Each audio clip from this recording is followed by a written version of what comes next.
Kërkesa e opozitës për ngritjen e një komisioni hetimor parlamentar ndezi edhe njëherë sallën e kuvendit me akuza mes dy kampeve politik për situatën e rendit, rastet e shpërtimit me tritol, por edhe rreth historikut të komisioneve hetimore.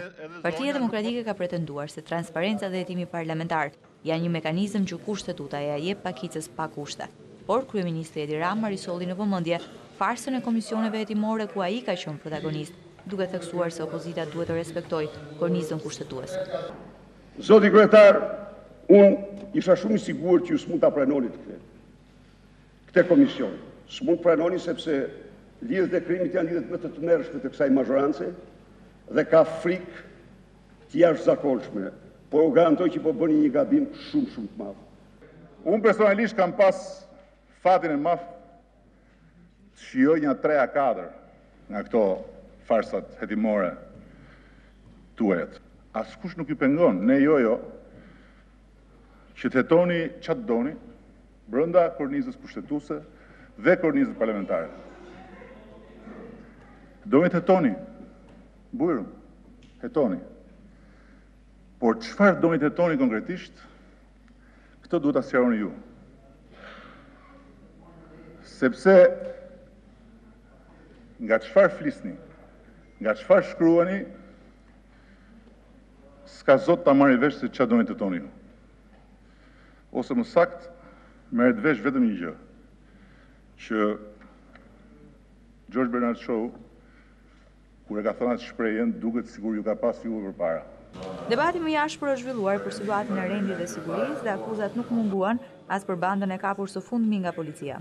Në cilin vend ka ndodhur që një porositësi i një akti të shëmtuar të jetë sponsor kryesor i ministrit dhe i kryeministrit, por e vërteta është paftyrësi.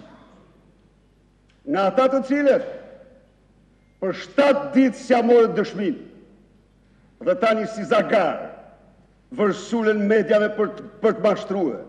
Unë ju them me garanci se as shefi i komisariatit Durrësit, as drejtori i Durrësit dhe as një punonjës i policisë së qarku Durrës nuk ka qenë kurrë shofer i biznesmenit të dyshuar.